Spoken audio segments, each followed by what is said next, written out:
Okay, there we go. Okay. Uh, now I think you. Now I think everyone should be able to hear us now. Yeah, sorry about that, everybody. Yeah. Yeah, sorry about that, everybody. Was having technical issues there again. Streamlabs is or OBS is giving me difficulties again. When is it not? But yeah, I appreciate you guys for waiting patiently. Ryan here, shut up fashionably late as always. How you been, man?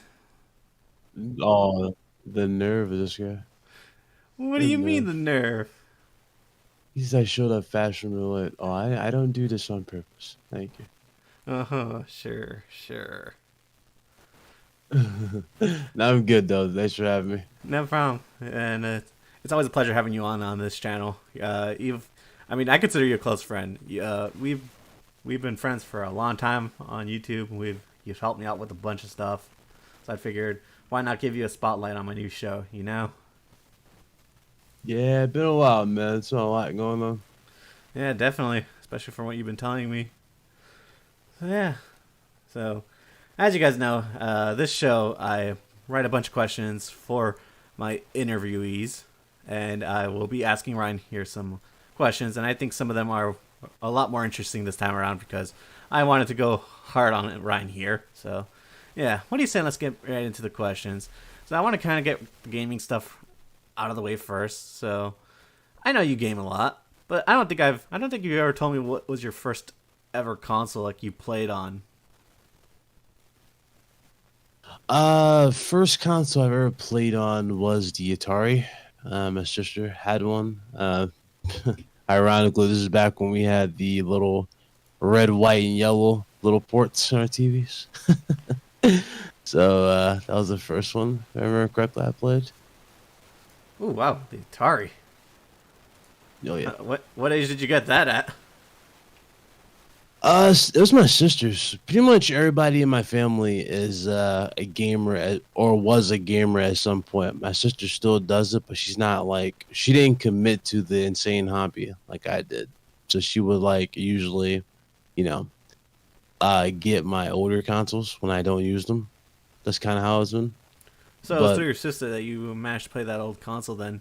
Yeah, because it doesn't seem like you would be that old to like grow up during the Atari days. yeah, Did you have fun with it as much as like with other consoles that were out at the time, or was it just like one of those things that was like the only thing you had?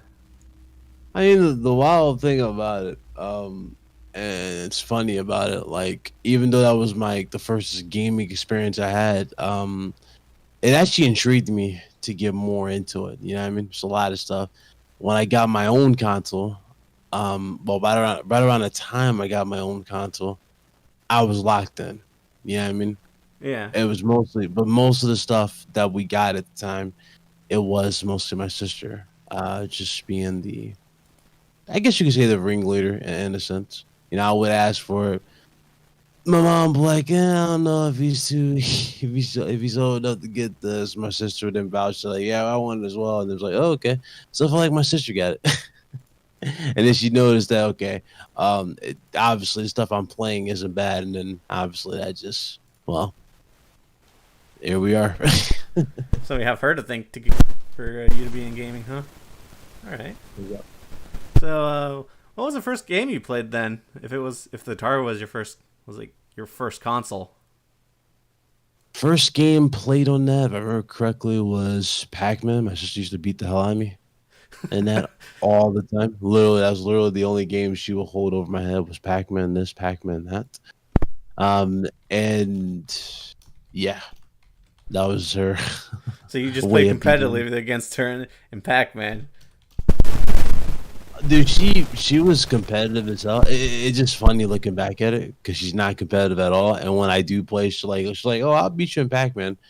I'm like, "Really?" I'll literally find a way to play the OG Pac-Man and just stomp her every single time. It's like, yeah, this is a different ball game. Yeah, I mean, we definitely all had that competitive streak when we were younger and we were playing games against like an older sibling. So it's like, I mean, whenever I was playing a game like with my cousins, I would like always try to like see who can complete the game quick enough, or who who would get the highest scores, you know. So it's definitely fun doing Yeah. that. But Yeah. yeah, Pac-Man is really old though. I'm surprised that I didn't know that game was on the Atari actually. Yeah, it's old. I guess that speaks to how old that series is. But so I guess the next question is like, after that being your first game, what was the game that would make you fall in love with gaming? Like realize like like gaming is like an experience that's worth like going through. You know, because like I think we all have those moments with certain types of media, whether it's movies, music. You know, Mm. so what would be that type of experience for you that made you take gaming more seriously? Oh, dude, that's actually easy. So we had virtually, well, not every console. We had, so the game that made me really go like, damn, I gotta have this. I gotta get into this was, ironically, it's a game you see me talk about not every day, right? But it's a game I credit for a lot. It's Crash Bandicoot. Really? When I first saw Crash Bandicoot back when I was young, and I first got my first ever PlayStation One, because I didn't own like a lot of these consoles we had. Whoa, God, that's your mic doing that. Oh, yeah. Sorry about that. Yeah, your mic's doing that. Oops. Trying to fix that. Yeah, that's better. So, okay, so before I actually owned one officially, most of the stuff we got was through my sister in general. So she would get this, she would get that, and we would both share it, and that was kind of how it was. So she would have the Sega, she had the Atari, the Sega. Me and her would constantly play and sometimes even like argue over. Like I remember back when Toy Story first came out, they dropped the game on Sega, and I was obsessed with that type of thing. But the game that made me obsessed with it and really want to just go even harder for it, especially on my own, was Crash Bandicoot. When I first saw, like getting into that, I was like, holy hell, like look at how insane gaming is. Look what's going on here. You know what I mean? Look what's happening. This 3D type of effect going on. You're like running towards the screen and you're running away from things.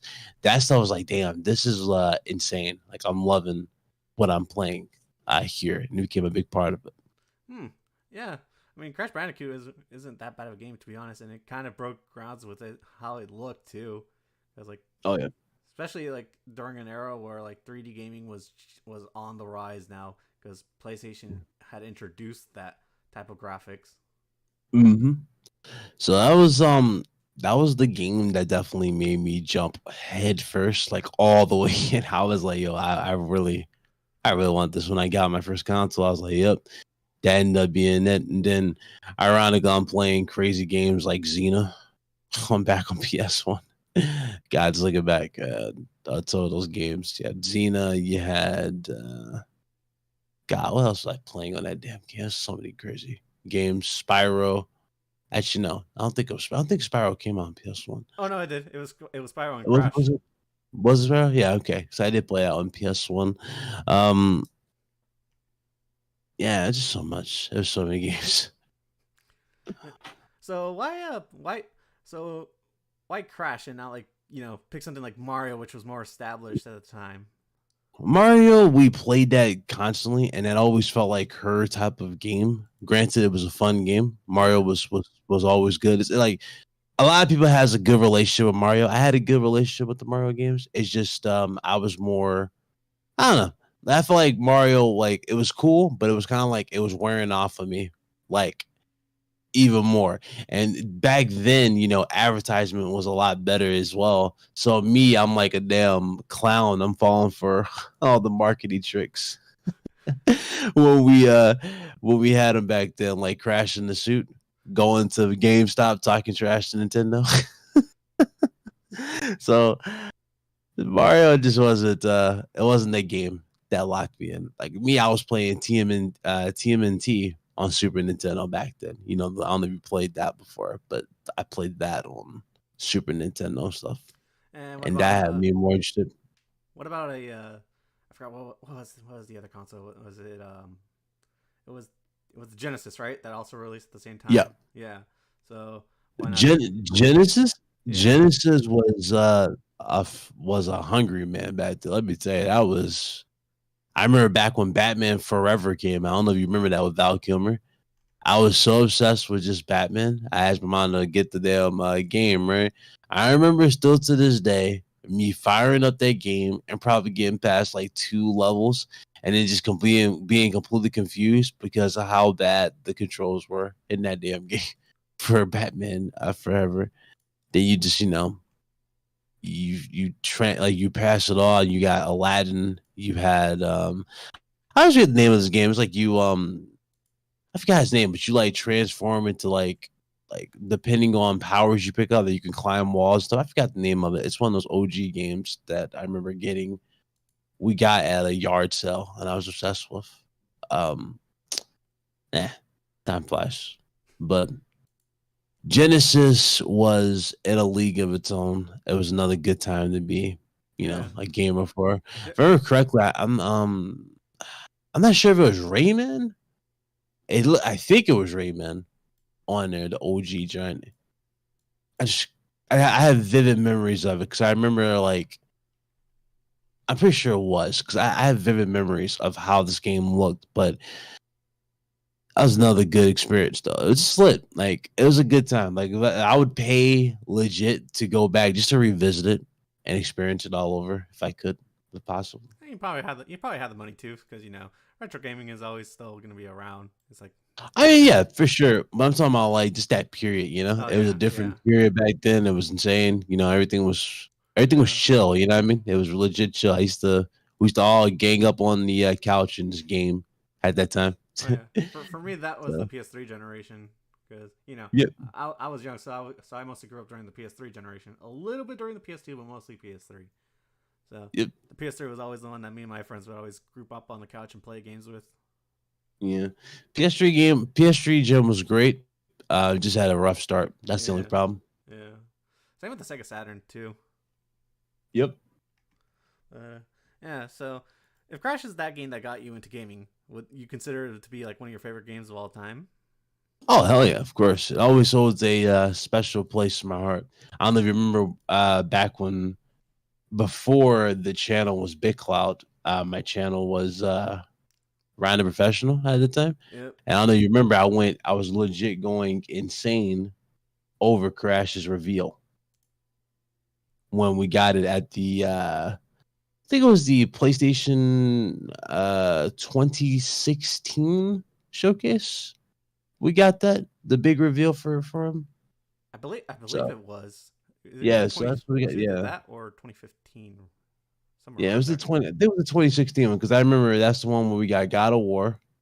Yeah, it was 2016 because we got God of War reveal at that one. We got Days Gone, which was ended the show, and vice versa. So yeah, um, that's what we got, and I remember losing my mind after hearing the orchestra play the iconic song because there was so many teasers going around. I was so into the news, hearing it. Um, and actually, no, I don't even think I no. Actually, no, I don't even think I became a content creator afterwards because I remember talking about that afterwards. But I remember just going crazy at that in general, and I was what was going on. I bet you a lot of people did. I mean, Crash was big for everyone's childhoods, so it's Uh, like, yeah, especially because he became such a big icon for PlayStation. It's like, he was gone for a long time after after the PS2, because like all the rest of the games that came after, like the first three games were just kind of like duds. So people just wanted old Crash back. yeah. Interesting, because some people, when I ask that question, they like when they say what was their first game that got them into gaming, it's Mhm. usually not their favorite though. So I mean, it's one of my all time favorites. Like if we're talking about current day right now, my favorite game current day, like just my favorite franchise right now. Uh so for me, you know what I'm saying? okay, Like I'm saying, we're going by just today's standards. yeah, But yeah, no, I that's would fair. That's fair. I would always put Uncharted as my go to. Also, when it comes to I like how favorites. Cassie right there points out the avatar that I made. So just to let you guys know in the chat, so I practically used Dreams to try to create Ryan's character here, and because Ryan's character or his mascot, whatever logo, his hair is differently, so I had to use Cloud Strife as a character model for the head. Oh So God. it's the closest Yeah, it's the closest I'm I not could gonna hear the get. end of this. I'm not gonna hear the end of this from Gasser. That's I mean, what's up, Gas. it looks close to your character though. Not gonna lie, but yeah. So I appreciate for you pointing that out. But yeah. Huh. Oh, Cassie the weirdo. She'll know the stuff like that. But yeah, definitely. Like she's that person that will order mac and cheese. Like, oh my God, wait, there's cheese in it. Like Are she's you, one of are those you type. roasting her food stuff again? No, I'm just telling her a lie. I'm just giving the logic of Cassie. That's how No, Cassie. yeah. All right. So, if Crash was your favorite game, do you have like a game that you disliked, or like a game that you consider like the worst thing you've ever played? Yeah, and it still is the worst thing I've ever played. And I played a lot of shitty games.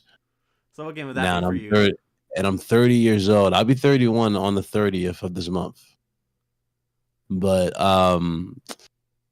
I think a lot of people still got PTSD from this game. But for me, it's Superman 64. Oh God. Yeah, that game. Oh Lord, listen. Before Game Pass, we had this place called Blockbuster. I remember, and back in the day, we used to go by like little snippets of what we get, little trailers we might get in games. You remember those little previews they'll show you, advertising other games or whatever the case may be. We used to go off of shit like that. So Yeah. I remember going to Blockbuster. I'm looking around for a good game. All the good shit, of course, is taken. But Superman 64 is now. I'm like, okay, interesting. I'm looking at the box cover. Looks interesting. I remember firing that shit up and being completely pissed. I'm like, oh, wait, do I have to fly through rings? No fucking way. I moved away from the rings. Damn game reset. Please go through rings. Wasn't that all the game really had too? It's just like going through the rings, and that's what was the most irritating. So yeah, you had to literally basically the game, like you can fly around, go in the water and all stuff, but you're on a track. You know what I mean? So you have to go through all the rings and you have to keep doing this and over and over and over. And then there were boss fights or whatever. But it's like they were so half assed. So Well, from what I heard from the backstory is that game was meant for the PS2, but something happened where they just kind of decided to make the N64 version, which was the worst version at the time. ugh. Uh, Whatever it was, I don't know what they were smoking. I honestly can't believe you actually spent money on that shit. Hey man, Did you just fall for it because it was Superman at the time? it was Superman. You know me, I love the superhero genre. So when I saw it, I was like, oh, this is gonna be lit. This is gonna be cool. And then I ended up going, what the fuck is this? So Yeah. yeah, that game scarred me still to this day. And it's funny, like when I hear people talk about how a game is like the worst nowadays, I'm like, bro, we had it 5 times worse back in the day compared to this. Now, granted, there are games that are still bad, that do drop out, but it's like, bro, it's like, damn, that game, yeah, that game tore me up. Yeah, that's kind of the reason I asked that question is because, like, a lot of people nowadays kind of complain about modern day gaming. So, there's a lot of games that come out broken, especially like games like Cyberpunk or like, Ubisoft's Assassin's Creed Unity. So it's just kind of like when those games come out as broken as they are, I just wonder, like, there has to be someone out there that dislikes like certain games that come out like that. So, but there's also a lot of people that think that those games were good back in the day because nostalgia is like a drug, so it's like no one can really see past those nostalgia levels. Oh yeah, B.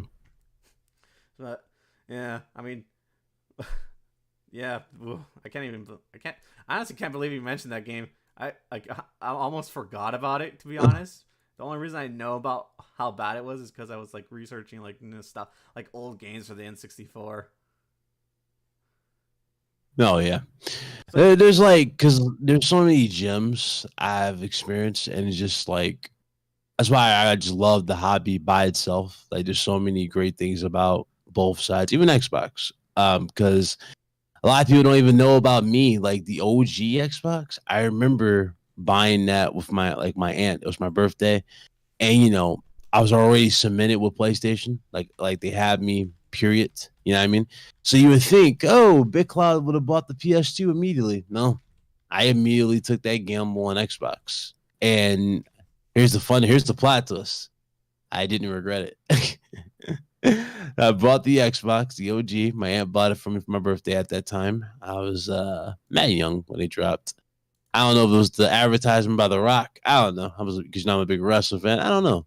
But I remember seeing games like Jet Set Radio Future, Dead or Alive 3, House of the Dead was on it, Marvel's Capcom 3. I mean, there was so many bangers on the OG Xbox and 2. It felt like if you wanted a PS2, you wanted to play Dragon Ball Z Budokai. Because that's how separated it was. And we used to have like little parties or whatnot playing that over at other friends' house who live across the street. So it was like constantly like that for us at the time. And God, it's crazy how far things have come since though. Like I used to have the light guns for Xbox. I had the obviously the Duke. Then they discontinued the Duke. They gave us the what eventually would turn into the 360 to Xbox One style Xbox controller. Yeah, So honestly, it was cool. that change That was actually cool. changed controllers how they felt for a good while there. Oh yeah, I remember getting that controller. I was like, "What the hell are these black and silver buttons on this controller?" It's like, "Oh, that's basically R3 because there was no click in the damn controller." So that was funny. Yeah, controllers back then were weird, especially the N64 controller with that fucking weird middle joystick. But, Yeah, that's true. yeah, actually, coming off of what Cassie said there about how games are worse now, so I added this question into to everyone I'm going to ask this for because I've been seeing a lot of sentiment online that like people think that like gaming now is worse like now than it's ever been before. But like me, I kind of don't see it that way because like I mostly experience indies, and indies like is like right now the place to be because you get a lot of brand new experiences, you get a lot of brand new styles of games. So, but a lot of people stick to AAA gaming. But I know you play a lot of different types of games. So, would you do you feel like gaming is in a stronger place now, or do you think it's in a worse place now than it's ever been? So that's a question that I'm 50-50 on, right?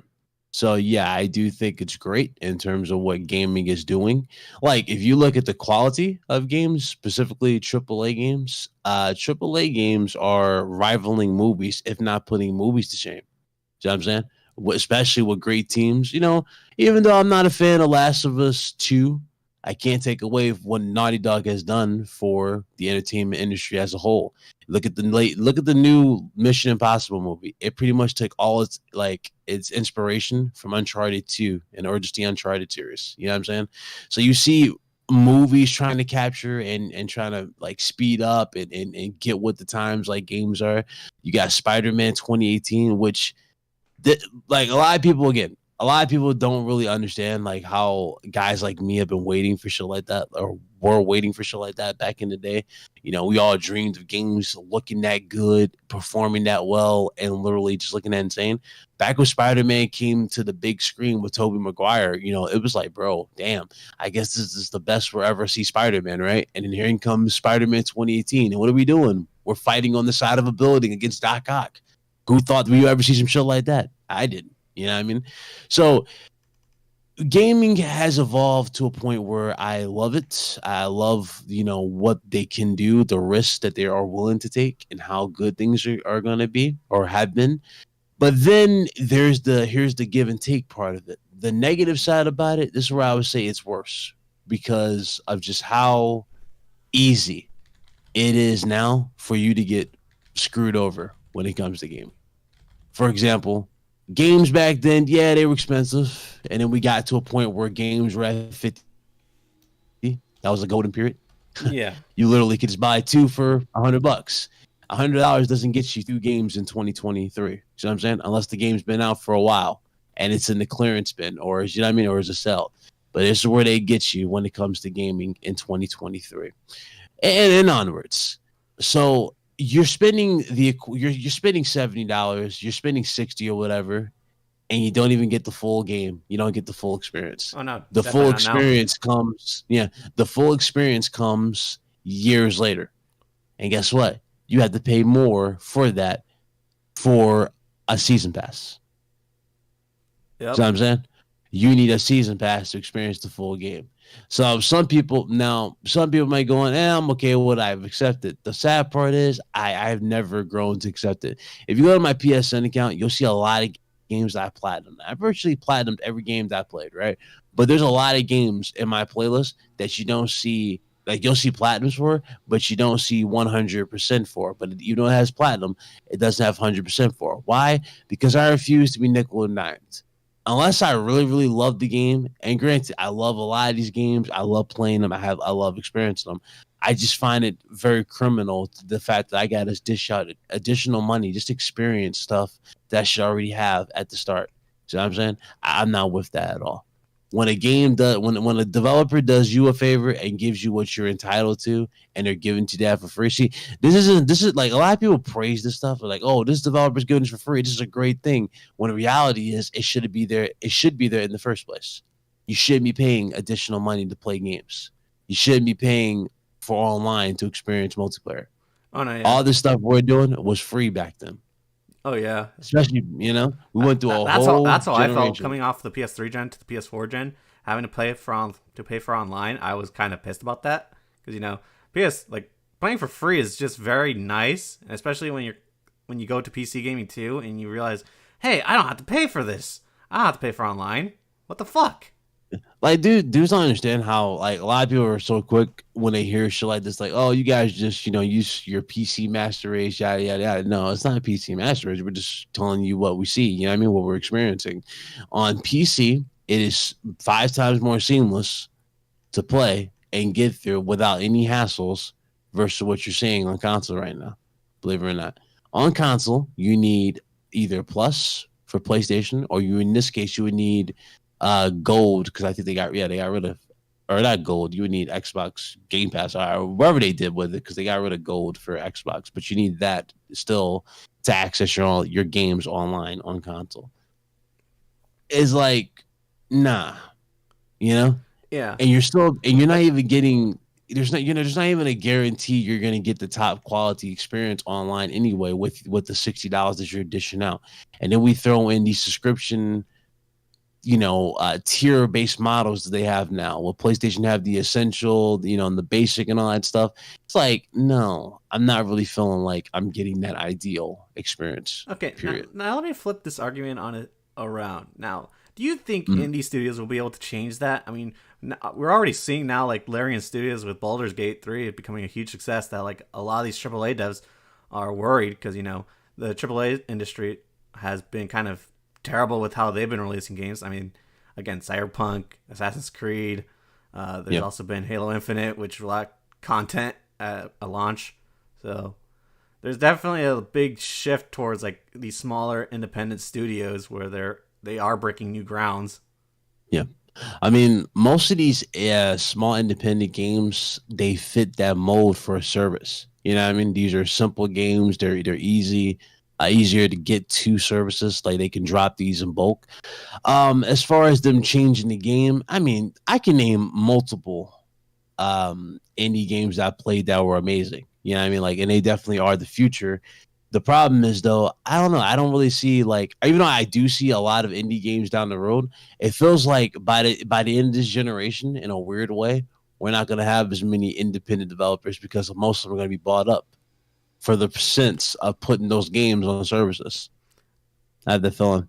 Games like Transistor. I really don't think that would happen because, I mean, there will always be people that form new studios, new teams. No, they're going to form their... Yeah, you're going to have that. They're going to form their studios, but if you're talking about, like, established ones that are small and whatnot, a lot of these guys are more likely going to get bought up and put into these subscription services. You got like, there are good games like Transistors. There was Dusk and Elysian Tale. I don't know if you played that. That's another good game. You had games like Mercenary Kings. I mean, there's a lot of good stuff that's available through indies, and I love the creativity behind the teams. But I do think a lot of these games are probably not gonna be as much of. At least in the Hell, in even the long Pixel. term future, you mean? Yeah, I mean, you'll always have them, and it's always good to have indies. Indies are the future. I'm 110% on board with. We need indies. We need that creativity, but you know that's how it be, man. Yeah, I mean that's definitely a way you can look at it. I don't know. I just always been optimistic with Hmm. gaming. It's because I don't know. I like I said, I've mostly been in the indie space as of recently, and I've been playing a lot of early access titles, which I think a lot of these games are like severely underrated and underlooked at compared to like their AAA counterparts. So it's like hard not to be Hmm. more optimistic when it comes to that side of things, but I could definitely understand the frustration because like you get a lot of these games that promise you a lot of these things, but like they just don't deliver. So a lot of people just end up feeling not happy with gaming. I mean, that was Yeah, definitely my reaction with what's it called, Battlefront 2 under Dice and Mass Effect Andromeda. Like those are two games I was highly anticipated for. I pre-ordered and it turned out to be shit. yeah.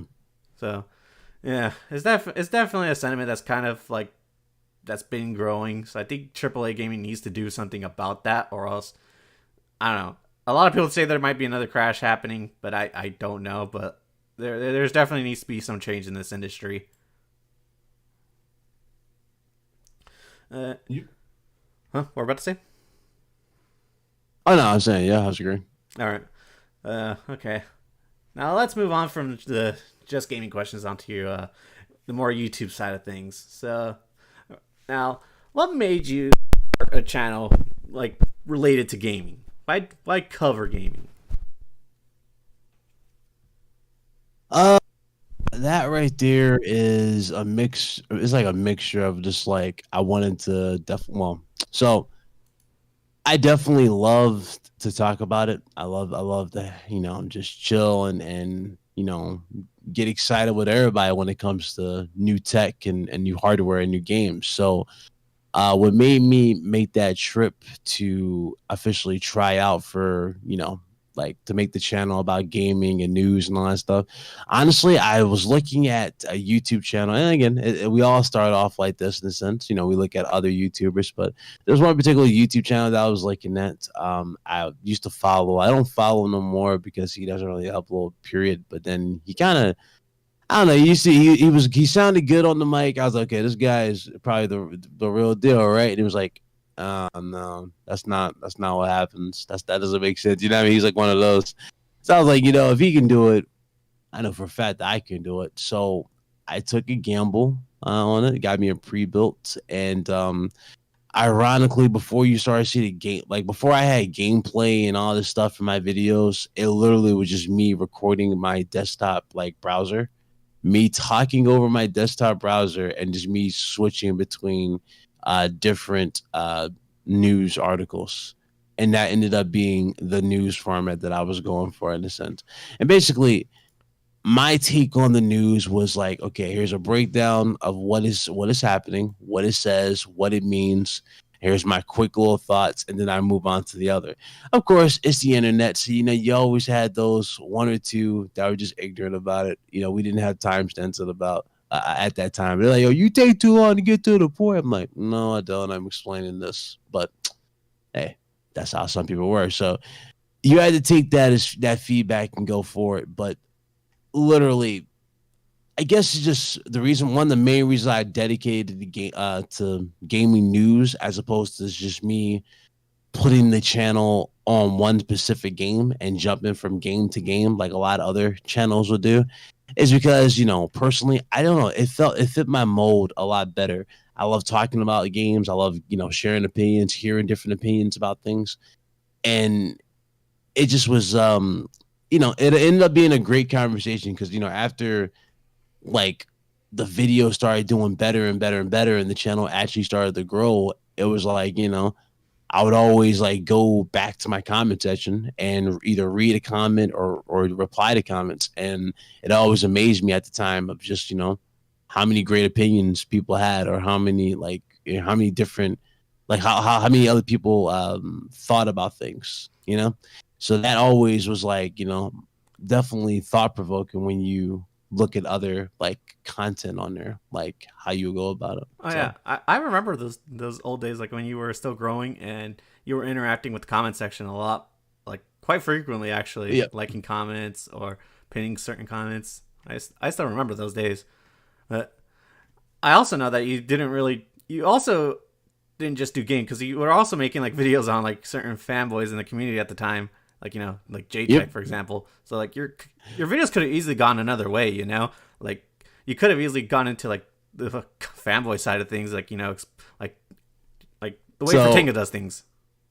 the funny thing is, so those videos back then, aside from one person, like you already know, you already mentioned his name, but aside from that one person, I mean, everybody, it's crazy looking back at it because I'm actually cool and I chill and I hang out with most of these people on here. I don't really hang out with Crab Gamer, but I talked to Crab Gamer. Me and Crab Gamer had a grown conversation, like it was on Mooch's show. After the show went off, and like, he was cool. We talked to each other. I get what Crab Gamer does. He's more of a grifter. No, yeah. He tries to be. He tries to be a grifter. He's kind of like, I would say, Crab Gamer is more tolerable, and I know this is gonna shock everybody in the chat, but I would say he's more tolerable than Dreamcast guy. Really? That's where I'm at right now with Crab Gamer. Dreamcast guy is like the epitome of annoying, cringe, stupidity, like just desperation. Like you want to talk about someone who's just desperate to be in the know, desperate to be in the conversation, desperate to be that fucking like guy. It's definitely Dreamcast guy. It's not Crab Gamer. Crab Gamer has his moments where he'll say something, you but like you look at it, you turn your head like what, but it's like it's constant with Dreamcast guy. Why? Because he's looking for that shock value to get you to click on that thumbnail, to click on that damn video, and get into his algorithm. That's just what he does. So yeah. So okay. So would you say that kind of like interacting with more people like in the YouTube scene, would you say that kept you like, oh well, I don't know if in line would be the correct way, but like it kept you from just like making like these fanboy roast videos, like because like you used to roast a lot of people back in the day. Oh, dude, I was relentless, and I was a kid. I I know. was younger. I was young when I first started this YouTube thing, so I didn't really think about where my actions would go or where things will lead.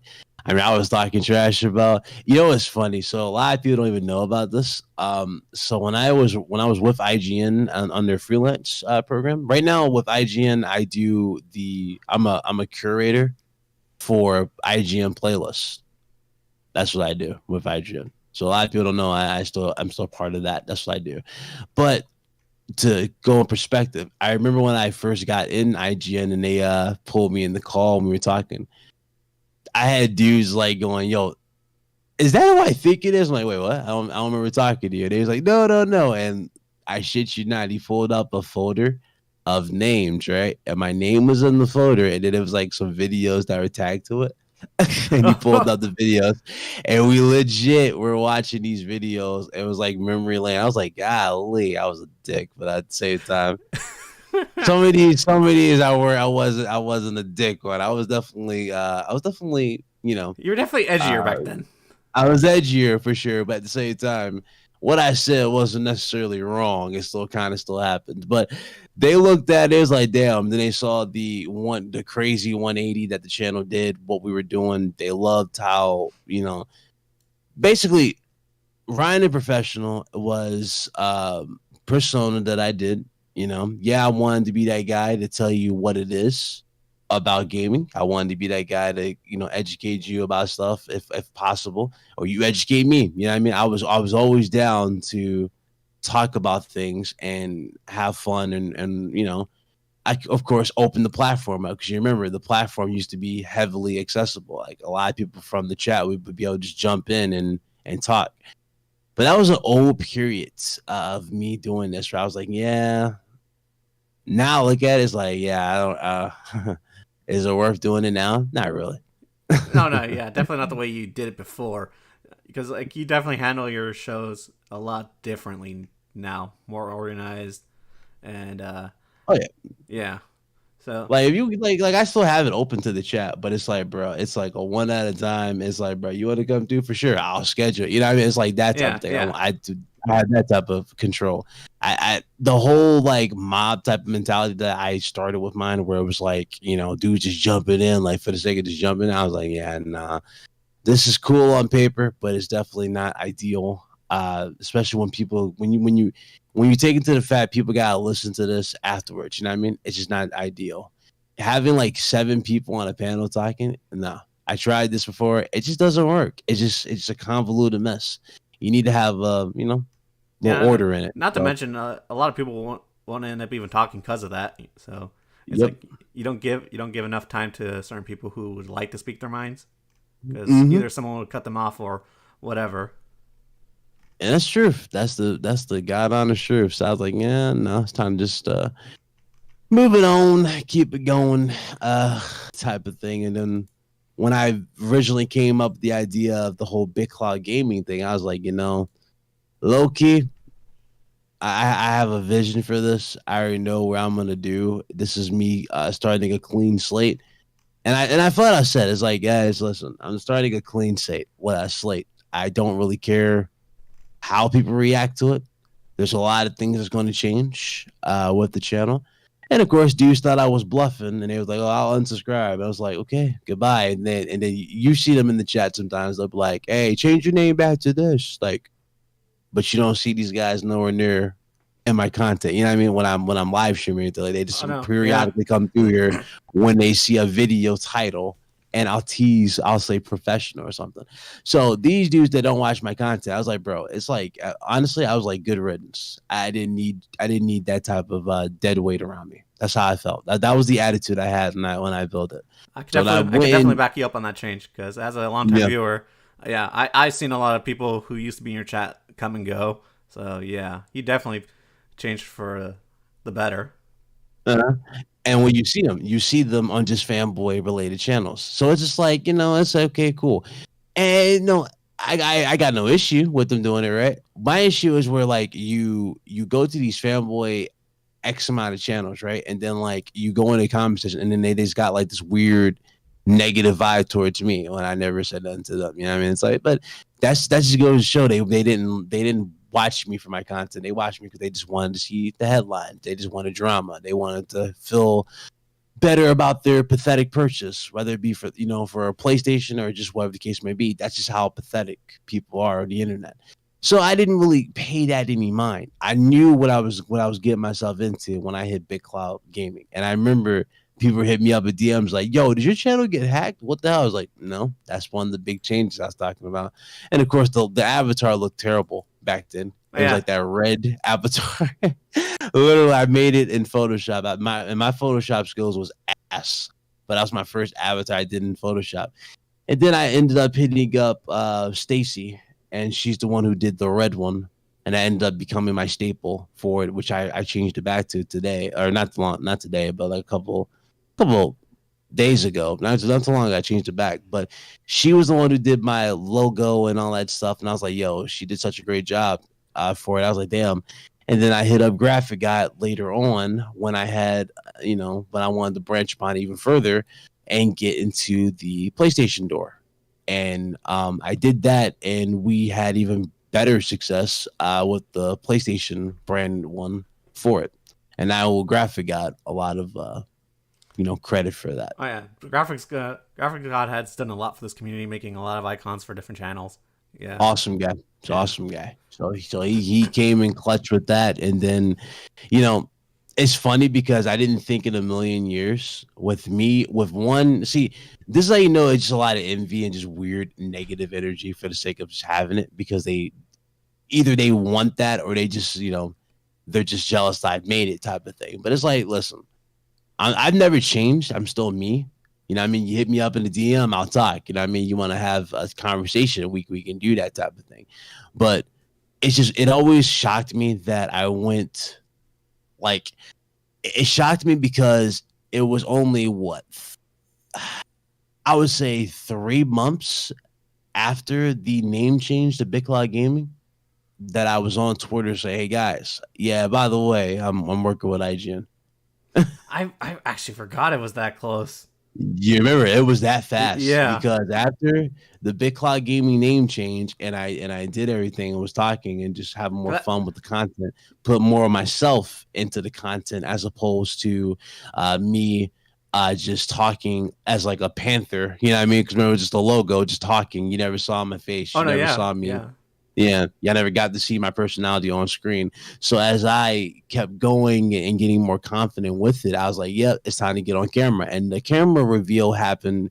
I will Blaze this because Blaze was really vouching for me to get on camera, and I was like, I don't know, my audience never seen it. But at the same time, that's YouTube for you. YouTube is about risk and taking opportunities. So I decided to do that, jump into the whole camera thing, and personally, the whole me jumping on camera. A lot of people might go, "Oh, I don't like the whole camera thing." Well, here's the thing: A lot of what people you have their like isn't preferences. what what you like versus what a lot of others people don't like. Like, this is where that difference will always happen. But I will tell you, when you're able to put a face to the voice, and they see your mannerisms, how you conduct and how you go about it, this type of thing always helps with growing and just getting out there. I have more sponsorship offers than I ever seen. People from Raid and all that stuff offer me. I still haven't even replied to that. I'm like, yeah, no, I don't know about that. But all these offers started happening, and then my personal favorite, and this is something that I pride myself on because we've done such a good job. And Callie, you remember the channel was for the most part the channel was negative Yeah, when we yeah, made this yeah. transition. It was very negative. Like it wasn't a welcoming presence. It wasn't a welcoming vibe for me whatsoever when I had my podcast and when I originally started doing it. So to see the channel do what it is now with me, with the cameras and everything, and we got people in the industry who watch, that always would be something that I would cherish, especially I think you should say that for now when I until I look ask back that at until it. I ask the question related to that. So Mhm. But yeah, I guess we'll just move on to the next question, which is kind of related to your starting your podcast. So, well, at what point in time did you actually decide? You know what? I want to do a podcast after making your like when you were making your videos, because like you didn't really have like a podcast per se, but you did live stream here and there. yeah. So, Oh yeah. what made you start like your RGT show? So RGT happened after. So okay. So originally, I started what got me to podcasting. Originally was I used to have a lot of comments. I don't know you remember. I had a lot of comments back in the day, early on, when they were like, "Yo, dude, you ever think about going live or live streaming games?" My internet was trash back then. So streaming games was always a hiccup for me. I couldn't stream nothing crazy at that time, but I found a way to make me streaming just the PlayStation browser. Because remember, it was the PS4 browser that you would mostly see for the podcast back then, and just me sitting in a party talking. So that ended up be what made me do it again was the chat because I wanted to interact more with the chat. I started getting more subscribers. I think I was at 400 or 300 subs when I decided to start going live and start talking and whatever, covering stuff even further and having more fun with it. This is back when Google Hangouts was a thing as well. Google Hangouts was like a godsend for all of us at that time because it was how simple it was as opposed to, what we're doing now. And of course, thanks to Google, we don't have that no more, by the way. But again, that was our go-to. So I remember when we started doing all that, I was like, damn, I was just, having fun with it or whatnot. And that led to my first podcast I actually hosted, was called Truth Podcast. Yep, And that was the OG podcast.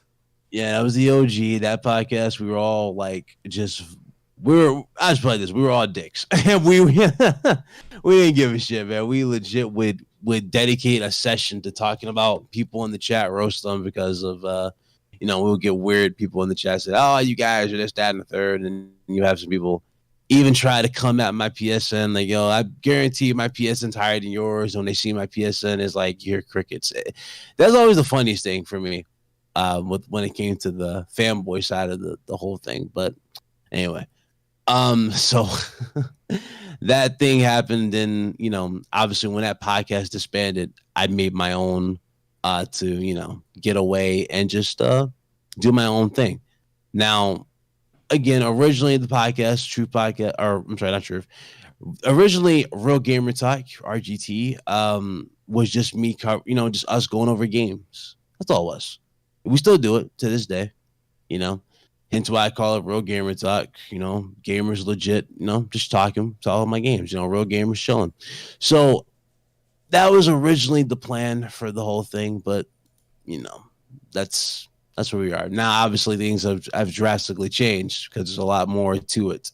It's synonymous with a lot of other things, so which I'm very proud of. Well, happy you have a show that you're proud of, because definitely pivoting away from your old show, I think helped you and helped your brand, because the way you were doing things before definitely wouldn't have kept you as strong as you are now, just growing your channel. Because I still remember those days where you would actually compare your PSN trophies to people in the comments. That was a wild time.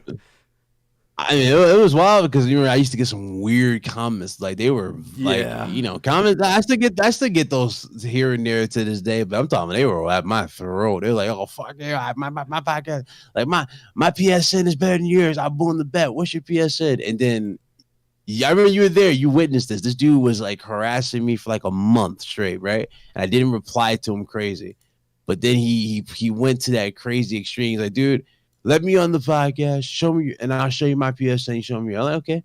Let him on the podcast. And you remember, he never came back to my channel after this.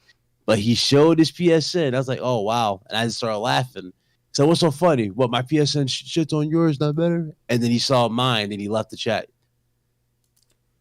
And he never came back to the chat. It was so long ago. It was so long. It's one of my archive OG streams. But I remember he was in the chat. I let him on the show because we were in the PlayStation 4 chat. He jumps on the show talking all this junk. And then I show my PSN. And this man legit just went cricket. It was crickets. And everybody in the chat was laughing. I was like, "Yeah, so you sure you put more hours in the games than me? Because judging from this, you only put 2 hours in this account."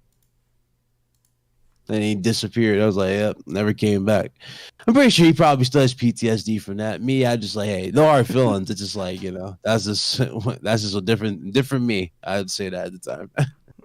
Different me. All right. So would you say that since you pivoted to RGT more, would you say that helped you meet like more content creators, like more professionally? Oh yeah. I have a lot of people that I talk to. A lot of you don't even see, like Jeff Kelly. God, there's so many people. But yes, to answer the question, it definitely helped me meet a lot more people, especially when we made it more of a welcoming vibe. We hung out with more people. We've got to reach out to more people in the midst of this. A lot of people didn't expect I would ever talk to Evan Falarka, and they were like, "I guarantee Big Class doesn't know who Evan Falarka is." It's like, well, I know who Evan Falarka is. I followed that dude for years, back in his channel with Spidey Squad. So I'm hanging out with him. I'm hanging out with this guy, that guy. You know what I mean? Like the list just kept going. So I hung out with a lot of people over. So how has that experience been? Like meeting these big content creators, some of them even bigger than you. I mean, it was cool. It was dope. Meeting all of them, like getting to know them all. Like back when I first started the channel, this is back when like I used to watch like BG religiously. Weapon Will. Yeah. I would watch Hard 8 Times at the time. Funny thing is, I've legit been on a podcast in some fashion with all these guys and talked with them and chilled.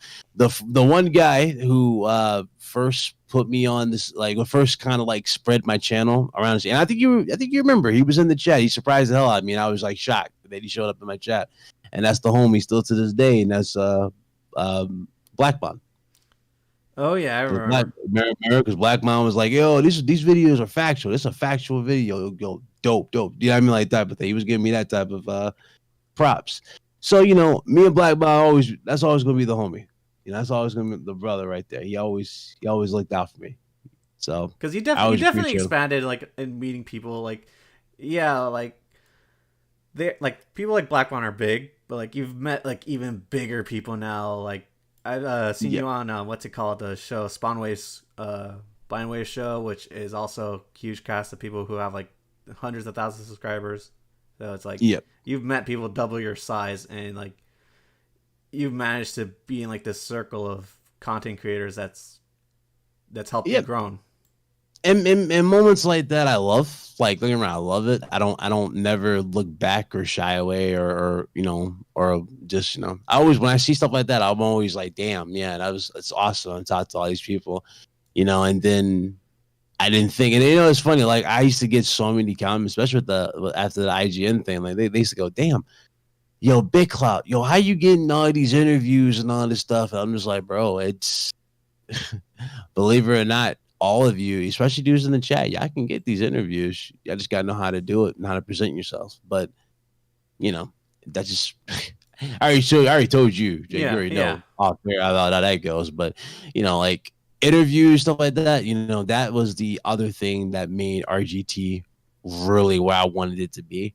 Where it's not really I care so much about the insane amount of viewers I get in my show like I used to back then. Because back then when I used to do console war heavy, I had like 600 people watching my show. But mind you, it was just a circus. You know, No, yeah. people coming through the complain and talk trash. I didn't really care about that viewership. Like when I see that viewership now, and don't get me wrong, it's cool to have the numbers. It's like, bro, what I'm trying to do. It's like, is it worth it having those numbers when you could be more you could be more appreciated in this industry when like you're more professional about things. Yeah, like that number is still like synonymous. Like it was a crazy time. I was getting those crazy numbers, especially during the whole COVID thing. I was getting my numbers were through the roof. But I was like, no, you know what? I'm probably not going to be committed to this at all with this type of numbers. And it was unfortunate because it was a lot of fun to do it, but it's like, bro, nah. All this, I can't commit to this type of audience on what they want. Most of them just want console war, and they can have it. I don't care for it. Literally, like I get messages all the time. Yo, Big Cloud, this. I'm like, dude, I don't care. And then they wonder why I don't upload. It's like, dude, I don't give a damn about Starfield. I don't give a damn about your opinion about Starfield. I don't care to talk about this. I don't care. There was a time where I would talk about anything console related, and that's controversial, and just like drop the video. I stopped caring about that stuff, man. And I think it was better for me in the long run because it slowly but surely put me on the trajectory to drop better interviews. And that's what the thing is. And the funny thing is, I don't look at interviews like, oh, this one's bad, this was good. No. I look at those, each one as a learning experience. And I just kept going and going and going. And, after the whole after one interview that I had that just had a lot of people talking because we had so much fun, it was like, yeah, I got a message that shocked the hell out of me. It was from PlayStation.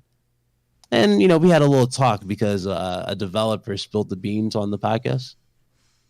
And I had to, and they asked me, hey, because I had a message from him saying, can you edit this and all this? And I was like, I'll tell you what, I just took the whole podcast down. And, it's crazy what a good gesture like that can do for a channel because I noticed every interview that I asked for, PlayStation specific, was greenlit. Huh. Wow. All because I did something gesture. out of good faith. Yeah, out of good faith, I did something. And it wasn't just for that person. It was like, bro, like I'm trying to, grow this podcast. I want this podcast to be a podcast people can come through and have fun and chill and, and have your different opinion. I don't care if you like Xbox. I don't care if you like PlayStation or Nintendo. You know what I mean? We chill. We have fun. We talk about the topics. The problem is just the internet. Everybody's just so sensitive about what they hear on here. But I remember doing that one gesture of taking down a whole stream. People were calling me crazy. They were like, yo, Big Cloud, you could just edit it. I'm like, bro, nah, I'm gonna do it the right way. I took down the whole stream. And literally, because the stream did so well, I had a bunch of messages And just out of all the messages, there was just that one message that I'll never forget that I eyed, and it said PlayStation and PlayStation Watch. And so The funny thing is too, you could have even ran with that and used like that information you got from that show and like made videos out of it, but you didn't. And that's the thing. That's where, and that's the thing. Sony, and this is why I have such a good working relationship with PlayStation. Yeah, I don't have I'm not sponsored by them, but they watch. And so I keep trying to tell people, listen, my working relationship with PlayStation is stronger than you guys think it is. Yeah, you don't see me upload as much because a lot of stuff I do is off air. A lot of stuff I do is off air. Like my brand, the name is expanded to the point where I'm past that. Yeah, you've mentioned that to me multiple times behind the scenes. So yeah, a lot of people just don't know how. Yeah, a lot of people don't know how the door works and how the situation works at all. So when I say I'm taking a break or I'm all that, I'm working, but at the same time I'm like, bro, I'm just chilling. I'd say because I know where to go. So the fast forward back, that good gesture made that happen, and then you guys started seeing insane interviews started dropping, back to back to back afterwards. And then, now you guys about to get one. I'm going to make the announcement on Monday. But yeah, you got another one that's going to happen for next week. Ooh, get some news on my show. Thank you for that. Yes, sir. You'll see it Monday. Had the homie Danny working on the promo, so I'm going to put it on Twitter and probably work on the thumbnail tonight or tomorrow, and yeah, I'll put all that out there on Monday. I guess moving on from that, I guess the other big topics I have are related to how you've been able to grow from just being a content creator. Because I don't know, I feel like there's a bit of a stigma between writers in the industry, places like IGN or Giant Bomb or whatever, versus content creators who report the news on YouTube like we do. So okay, I'm sorry. How did you manage to transition from just making content into working for places like IGN, and then working into your way onto the Iron Lords their website? So Iron Lord has been doing this much longer than me. They've been going to all the events like Cognito. He's always at an event. He flies out there and does it literally for a living now at this point. Proud of him, what he's built with ILP and everybody. But pretty much all of them have been at these events, and they've already they established connections well before I even decided to do it and started getting into it. The difference between them versus me, and they even highlighted that, and I was like, bro, I appreciate it, but I didn't think I did much. But my big difference between what they were doing was, remember, I was breaking more into PlayStation. Yeah, because that's what you were aiming for. Yeah, I was aiming more for PlayStation. So I made insane connections for PlayStation, and that's what I was building for. But how the whole IGN thing happened, it was crazy, because it was I interviewed Lauren Galloway. She was the social media representative for IGN. She was the head of social media for them. Since then, she's no longer with them. Me and her both are no longer part of that side of IGN at all. But we're all friends. We're all family here. We made a lot of cool people. I've met a lot of cool people because of her as well. But anyway, I remember when she was doing the social media thing, she shared a job interview. She was like, "Hey guys, we're looking for," I think they said video producers.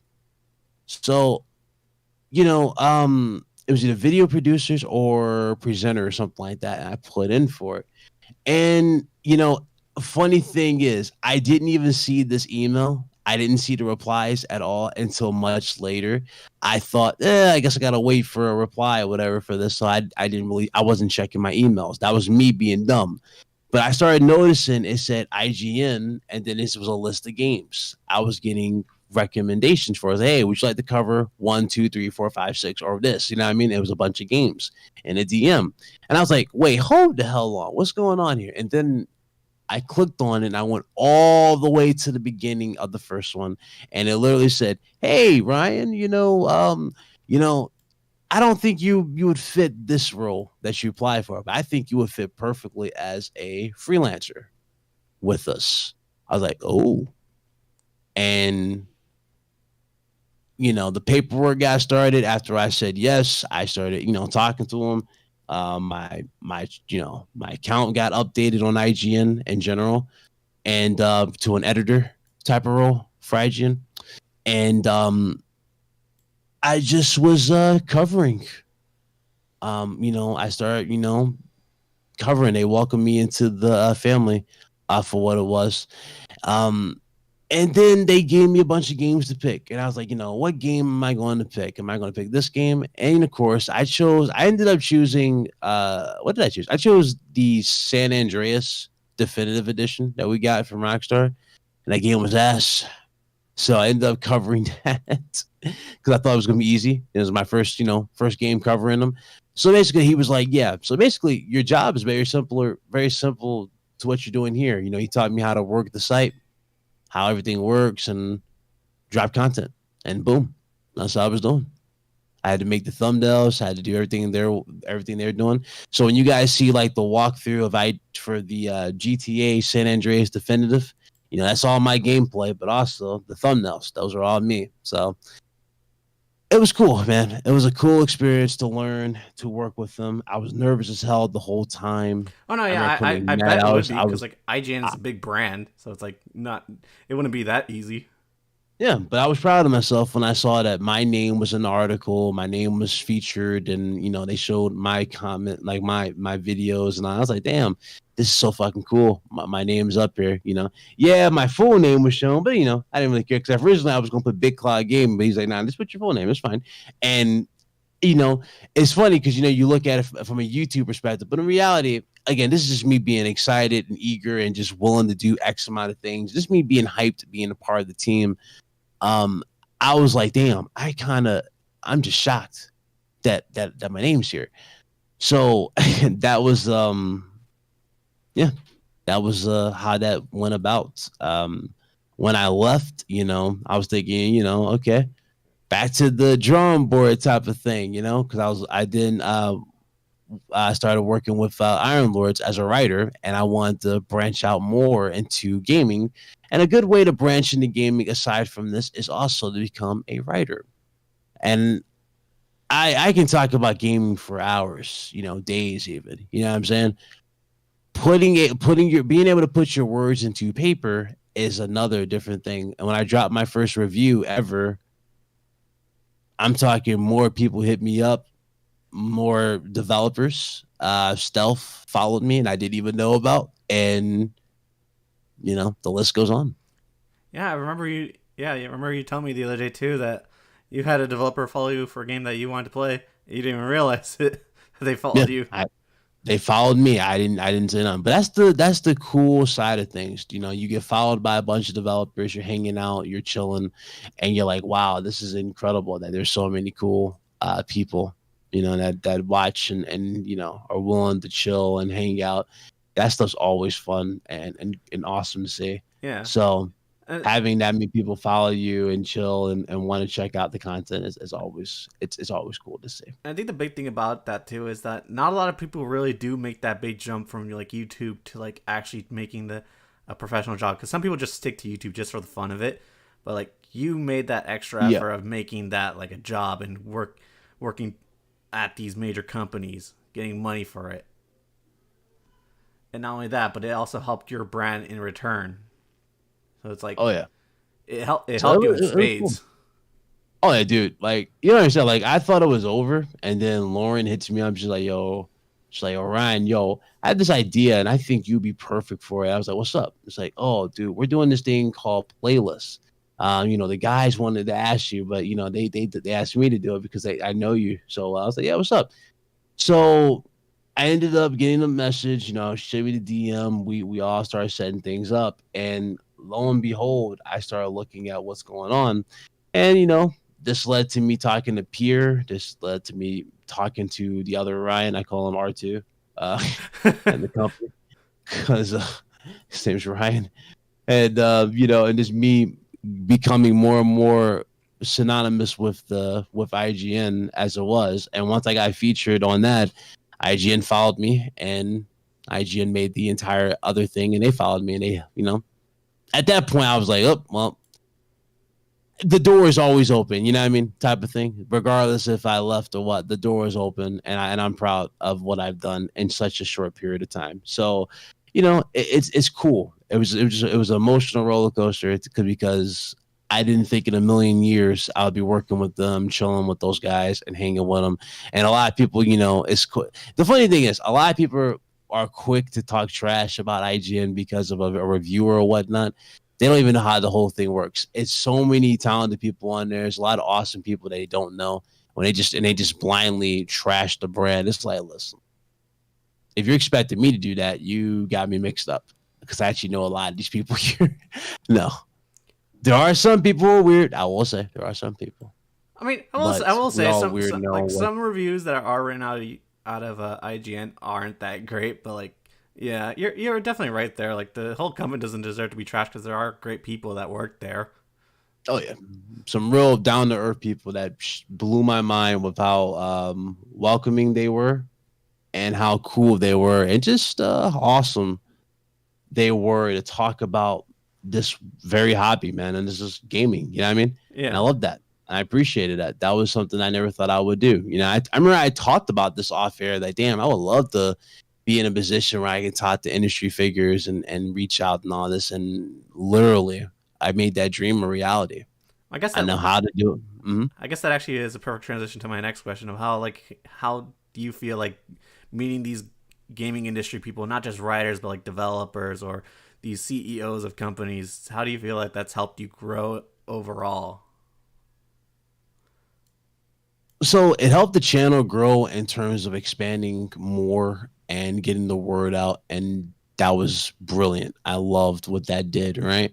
The other thing about it as well, it made me grow as a person.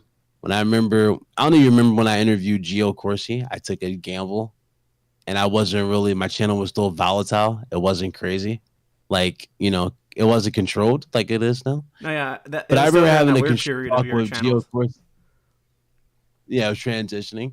So I remember I was talking to Gio Corsi about everything, and Gio Corsi, me and him had he brought up a great point, and I still remember it to this day. He's like, yeah, yeah, you got a lot of potential, kid. I was like, oh, thanks. And cause I'm a big fan of his, Vita and everything. And this dude said, ask yourself this though, how do you want to be remembered? I was like, what do you mean? Do you want to be remembered as a guy who made a lot of noise, or do you want to be remembered as a guy who made something out of nothing? Those words stuck with me, and those have been the driving force that made me continue and go harder for interviews and everything. So a lot of people don't remember my interview started off relatively small and then got drastically bigger in terms of names. I legit, again, it's possible anybody can do this, but I legit took a channel that was so volatile to a lot of people in the industry wise and turn into a haven where others would come through. Like the biggest time, like, so it was funny. There were so many dudes that were so quick to just damage control for PlayStation, right? I remember when Returnal came out, and I think you remember this, Callie. I was very vocal about Returnal. I was like, dude, I don't know about this. This game doesn't look that good. You know what I mean?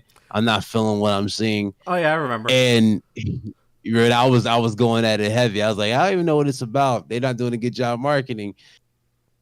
I didn't think in a million years that I look back on it now because of just how crazy, life works in a sense, right? But I remember I reached out because people were saying that you're just hating on it for the sake of hating on it. You want views, yada, yada, yada.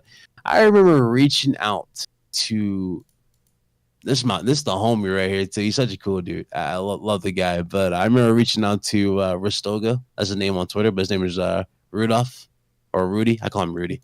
But remember I reached out to him, and he was the sound engineer, one of the main sound engineers of Housemarque for that game. I remember reaching out to him to talk about this game. He replied to me so fast that I didn't think I was gonna get a reply, right? And then we setting up times and whatnot, and I was asking, because he was in a different time zone. So I was asking, this time for because when I asked him, I think he was going to the midnight launch party of Returnal and whatnot, so I didn't think I would be able to get him on the show. And like clockwork, as soon as I was streaming Returnal, I get a reply back from him where he says, "Oh yeah, dude, I'm good to go. I'm cleared to go. And by the way, he said we're loving the stream." So he was So telling you that he was watching it practically. basically, it wasn't just him. Yeah. There was some names in the chat. I don't know if y'all remember the chat, those who watched that were there that day, but if you look at the chat, it would say Rudy HSMQ Housemark. Basically, that's what it's saying. So it was Rudy. So his name was Rudy something for that. There was some other people leaving comments like, "Man, that was close." And then I saw the same name. And I remember I came to the realization. I still remember it was such a good moment because I was like, "Holy shit!" I was like, "Wow, that's incredible." I was like, "Guys, okay, we got an interview for Housemark. Everybody say what's up to Housemark in the chat because they're watching the stream." And I was like, they all watched the stream, but we were all having fun with it. And it was awesome. It really was awesome. They definitely. It was cool because I enjoyed the game and I got to understand it better. And and I beat it. They saw me beat the damn game live, which was cool.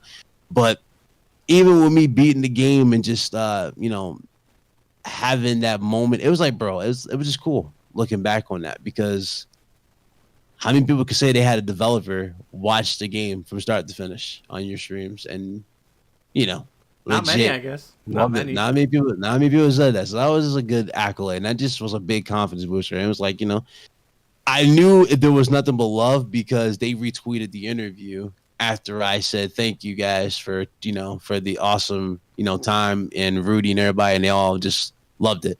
And Rudy hit me up the next day and he was like, "Yo, I haven't gotten a single complaint.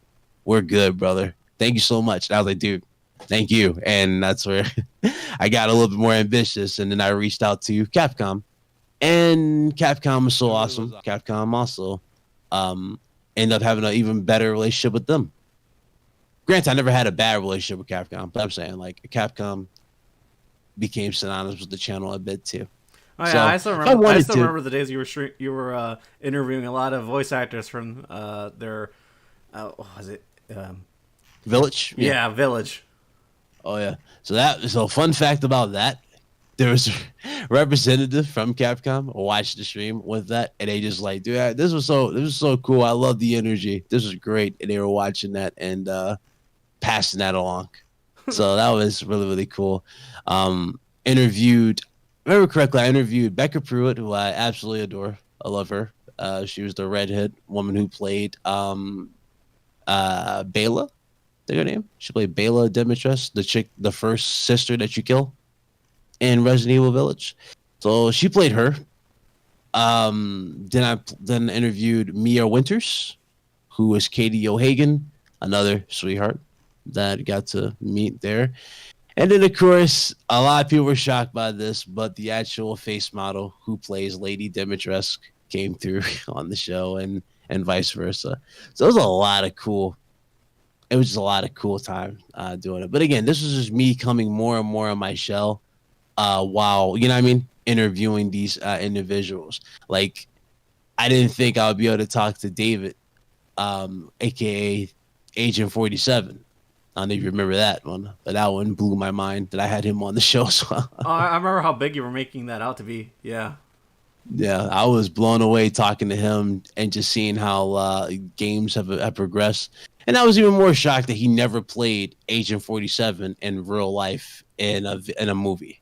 And I'm glad. And me and him were just so in sync with it. I remember when I said, I expect that. I'm surprised we didn't get like a Taken, like Liam Neeson style Hitman movie. I think we'd been perfect. But he was like, "Dude, you took the words out of my mind." Like, it was cool. It was cool to talk to people like that. It was awesome. Oh no, yeah, and yeah. I actually, now that you mentioned that, yeah, that actually it could actually work with him being in live action too, since he looks so much like the character. Oh, dude, he's the only person I trust to play that role. I mean, they always cast Agent 47 so young in these movies. You notice that? Yeah. They cast him so young. Like the first one I thought was cool. Like, he had the mannerisms on point.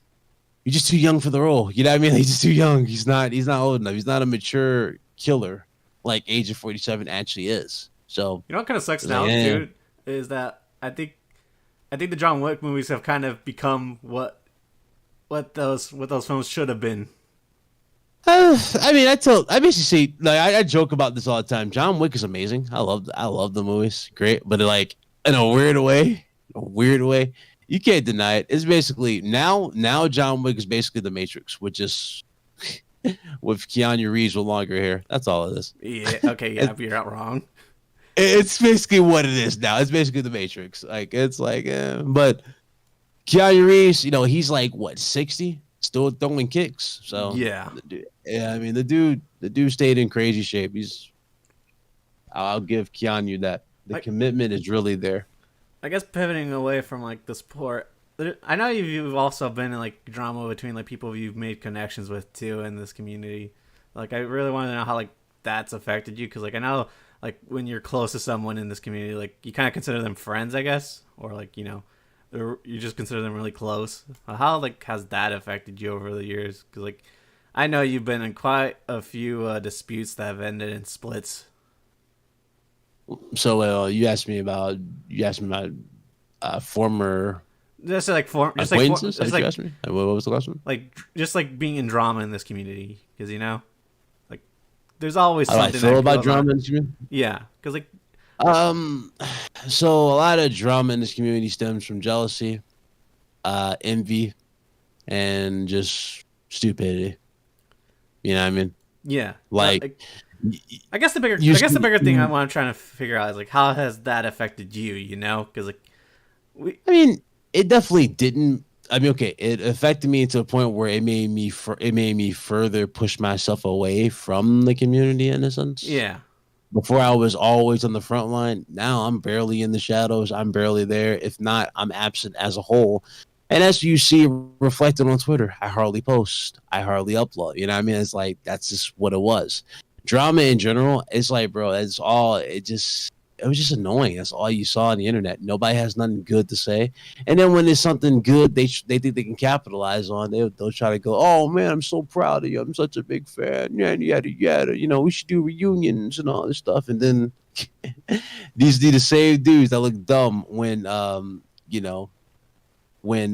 you have those receipts and you bring that stuff up, but then you know you don't talk to them or whatnot. It's like that's just how it is, bro. It's a weird give and take with this community. Some people just prey on that in general, and they're just weird like that. And so would you I'm so just do you think that you have any regrets with meeting certain people then because of drama that's been started?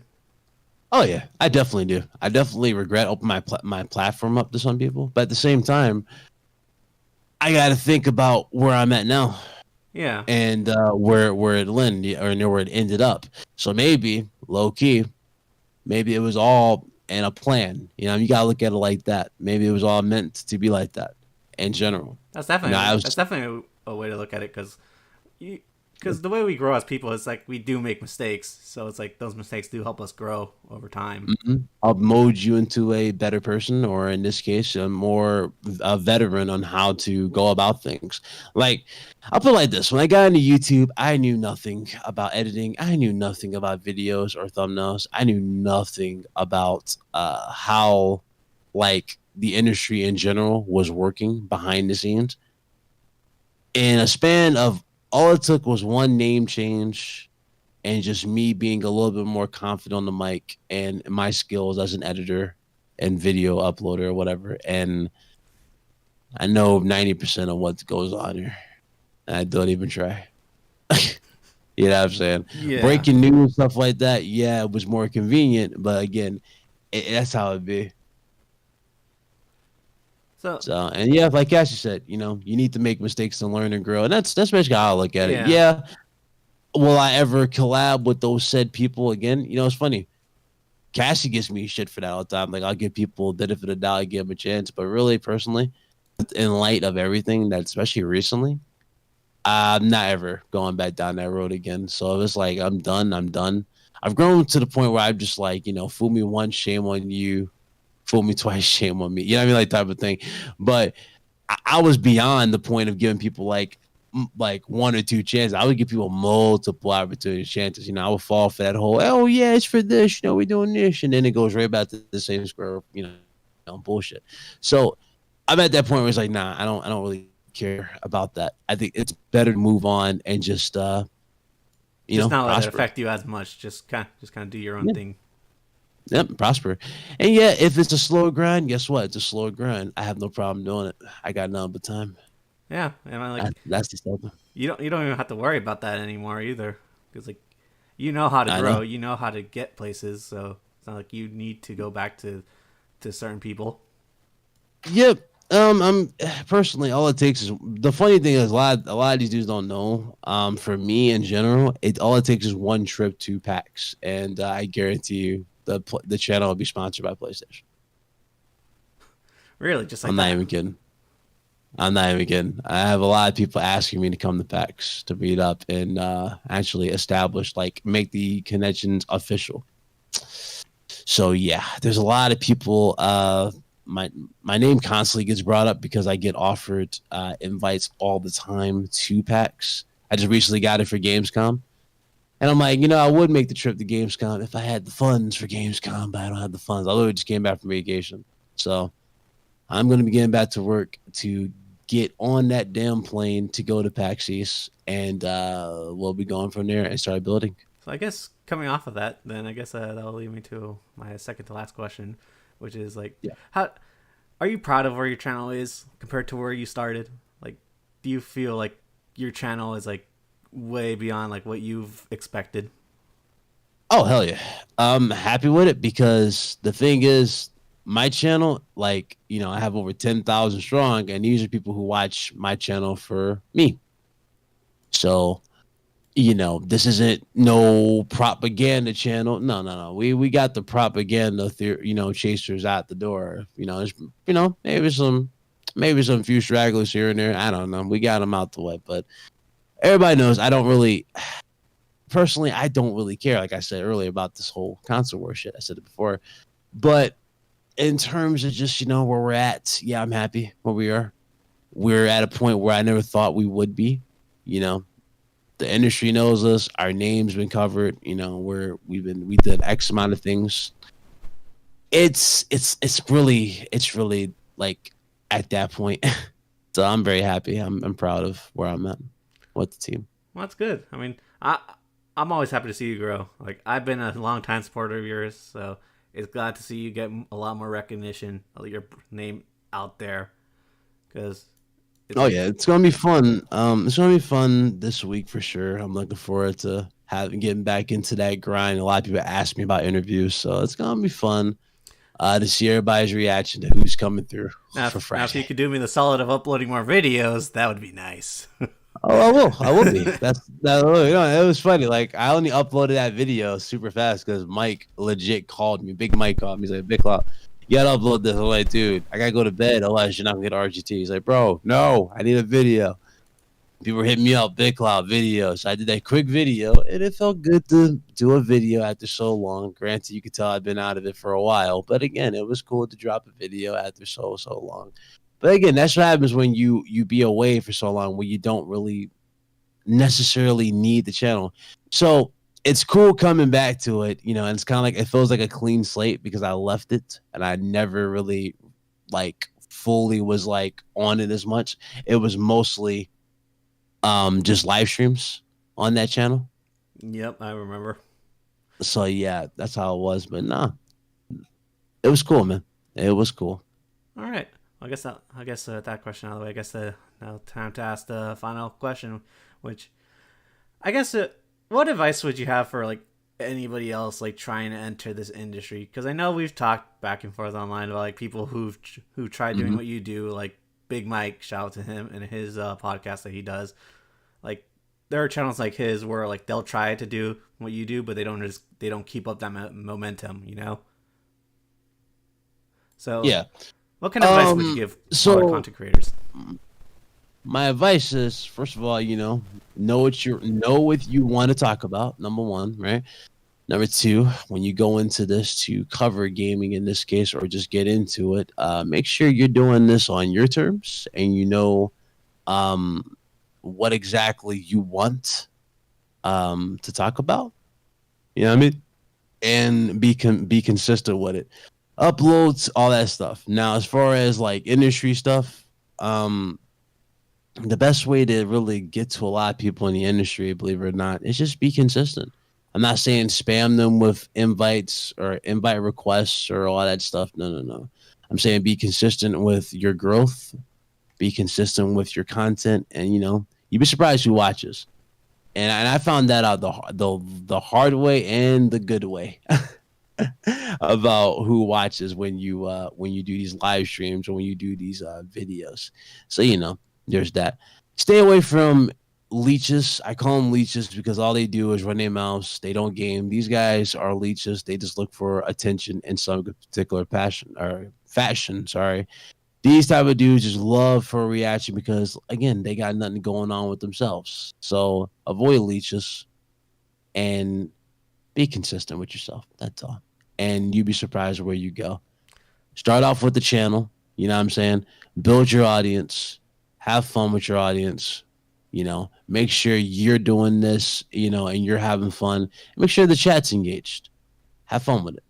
Don't be afraid to chase trends if you needed to get out there in the algorithm. Because that seems to be the way to grow as it is to get into the trends and grow with that way. But don't be afraid to do stuff like that. And go with it, man. A good example is the Trophy Room podcast. So Mr. Badbit has been, he knows what it is, but he's been in that conversation. He's talked to Greg Miller. He's been on Greg Miller's, or he had Greg Miller on his show. See what I'm saying? So, again, you don't know who watches, but have fun with it. I think that's some pretty solid advice you gave there. Yeah, and just avoid the leeches. Oh, definitely. Yeah, definitely avoid anybody that just wants to suck you for content. Oh, yeah. Avoid that. I guess with that out of the way, I guess now it's time to do your outro. So, for those that don't know who you are or where your channel is or where they can find you, let them know. Yeah, man, they shoved me. It was cool. I'm liking that you're doing interviews. All you gotta do is get a better microphone. I know. I'm working on that. I'm working on that. This is funny, but you can. The door is always open. So it's like you can always ask me back on if you ever want to redo this. It's no problem. But thanks for having me. It's Big Cloud Gaming, YouTube, Twitch, Twitter. That's where you can find me. Big Cloud Gaming. You can find me on IGN as a curator for playlists, IGN playlists. You can find me there, and you can also find me at lordsofgaming.net as a writer, where I cover gaming as well. So when I'm not covering it in video form, best believe I am covering it in a written article in some form, and that's where you also find me. So yeah, it was fun. I appreciate it. Appreciate everybody who came through and showed Kali's channel some love. I'm excited for Monday. That's when I'm gonna make the big announcement who's coming through Friday. And yeah, man, I'm hyped to get back to content creation. That's for damn sure. I've been away for far too long, but at the same time, I need to be far away for far too long. I need to be away. It's been a lot of stuff, so yeah. And yeah, breaks, man. Yeah, thanks for being on, and I'll definitely put your links in my description below for anybody that watches after the fact when this uploads.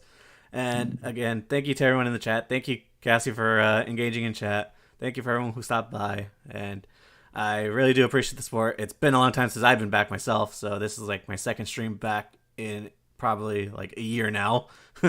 So yeah, definitely got to be back and uploading going to be uploading consistently. But oh yeah. Hope you guys enjoyed the show. And also don't forget, I have started a Patreon now for anybody that wants to support me. You guys will be able to select games that I will be buying in the future and voting which ones I will be uploading to the channel and playing and completing. So I will make videos out of that, however funny they are. So yeah, but I'll be putting that also in the description. So thank you guys for tuning in. I appreciate you guys, and peace. Later.